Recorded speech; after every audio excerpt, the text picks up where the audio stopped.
The fall sports season is off to a hot start, and winter athletics are just around the corner, meaning Penn State wrestling. The off season is coming to an end, but the world's coming up. So Greg Pickle, he covers all of it. Off season, in season. If there's a Penn State wrestler involved in a tournament, he's going to be talking about it at BlueWhiteIllustrated.com on the Wrestling Room, which means you're busy 11 of 12 months, 10 of 12 months, Greg, right? It depends if it's an Olympic year or not, T. Frank. It just depends on that. But yeah, Penn State wrestling, as obviously everyone knows, because of how good it is, spends a lot of time competing at the highest levels, not just, of course, in the college ranks, but also internationally. And we have the Senior Worlds coming up this week. They start 2 days from the day we're taping this on September 11th. And Penn State will have 3 representatives there, 2 on the current team and 1 Nittany Lion Wrestling Club member. So they are looking forward to that. The coaching staff is all over there. Those guys are ready to roll. All right, well, that's what we're talking about today, so let's get into that. You mentioned 2 current wrestlers, PJ Duke, Levi Haines. What are you looking for a preview here? Let's just start at the bottom and work our way up from the weight category. PJ Duke, tell us, give us the primer on PJ Duke at the Senior Worlds. Yeah, so obviously the most impressive thing here, T. Frank, to start with is the fact that we're talking about an incoming freshman who has not completed more than 3 weeks of classes, 4 weeks of classes at the college level, is now going to wrestle for a senior world gold medal. It's just crazy to think him and Jax Forrest are both on this senior world team, 2 guys that obviously earned that right while they were still in high school. Now both are college freshmen. So PJ Duke heading over there to compete at 70 kilograms, had a very good off season so far. I mean, you look at this bracket, it's a really, really good bracket. U17, or I'm sorry, 70 kilogram group nationally or internationally rather is just very, very strong.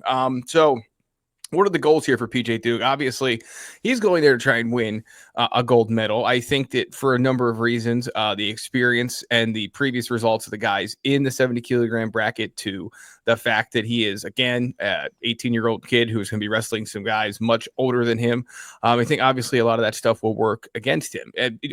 But, you know, we talked about this previously when it came time for him to try and earn a spot on this senior level team. And that's, if you want to write him off, you do so at your own risk. So do I think he's going to end up on the medal stand? No. But has he had the kind of offseason that makes you think anything is possible, including somehow finding a way there? Yes, of course. I mean, he just finds ways to win. He finds ways to beat opponents who have different advantages, whether they be size related, talent or age related, talent related, so on and so forth. So certainly it will be hard and challenging for him to find a medal stand at his first senior world tournament. But, you know, again, like I said, you write him off at your own risk at this point.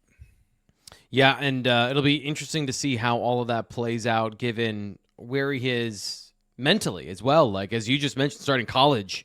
Like these are, let's not underestimate, we talk about this all the time in other sports, new milestones and all these things. They're not robots, although wrestlers are as close to robots as I've seen in terms of like just manufacturing performance after performance. It's amazing how consistent some of these Penn State wrestlers have been. But yeah, we'll see how all that goes out. Levi Haines, a little bit of a different situation for him.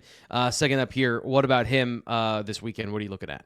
Yeah, so Levi Haines is also going to his first world tournament. Obviously, a guy had success at the college level, now finds himself as a member of Team USA, heading to Croatia for his first world tournament. So let me just back up real quick and just note, so this tournament starts on Saturday. The first matches will be at 4:30.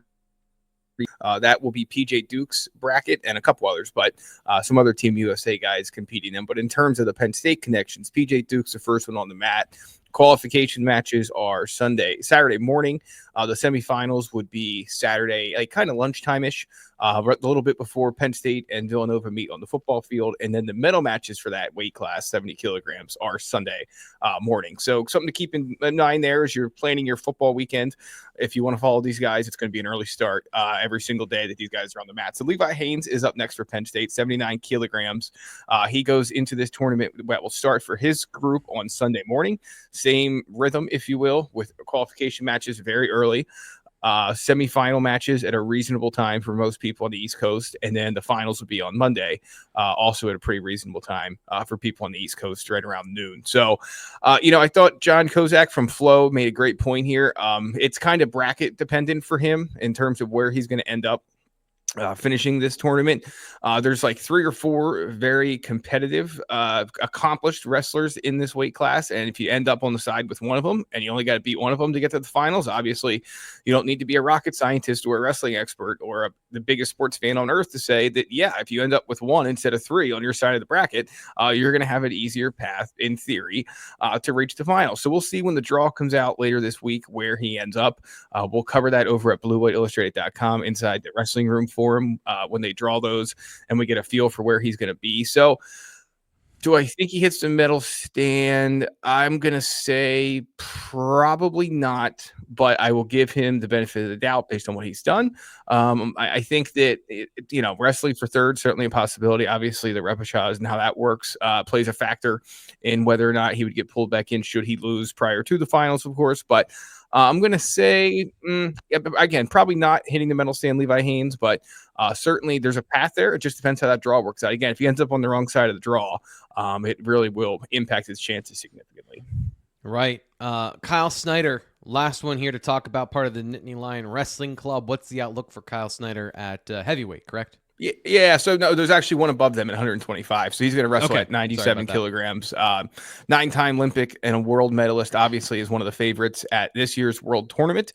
That became even more so the case. Russian Sadalov was apparently denied a visa. Last reporting as of 1 p.m. Eastern time on Thursday from Flow and some other national wrestling media outlets that he was not going to be able to make it to Croatia to compete in this tournament. So I think a lot of people were thinking he and Snyder were the 2 kind of shoe-ins to reach the finals of this tournament in all likelihood and wrestle for a gold medal. So if he does not end up competing as we expect that to be the case, certainly Snyder does not have a cakewalk to the finals, but it makes his path to get there and win a gold medal significantly more, what's the right word here? Less challenging for sure. There's no doubt about that. So I'm going to have him finishing with the gold at this tournament. He will wrestle first on Monday morning in qualification round, and then the semifinals are Monday afternoon, and then the finals would be on Tuesday around lunchtime for his weight class, the final action in the men's freestyle division at this tournament. So we'll see how it all shakes out, T. Frank. But if 2 or 3 hit the medal stand, Penn State, kind of like Kale Sanderson's hold, if you get 10 All-Americans, that's great, but not going to be satisfied until you get 10 national champions all in 1 year, and then still would probably find something to strive for moving forward. Didn't win them all by fall or something like that. So I'm sure they're not going to leave Croatia satisfied if not all of them hit the medal stand. But, I think if 1 of the 3 do, certainly 2 of the 3, it'll be a successful trip for the Nittany Lions. Well, that's our preview of the Senior Worlds, but it is, I think by my count, now mid-September on the 11th here. So very, very, very, very early mid-September. But that means we're chugging along, and October is right around the corner. What do we have about the schedule? What do we know about the team itself as we're getting right on top of where we're going to transition into that regular season coverage of the team, where all these things are going to be playing out for the program as it tries to go for another national championship? So where are you right now with the news we need to know about the Penn State wrestling team proper? Yeah, so actually, let's transition with some news that broke right after we started recording this. But Real American Freestyle, pro wrestling. Yeah, I always love when that happens, T. Frank.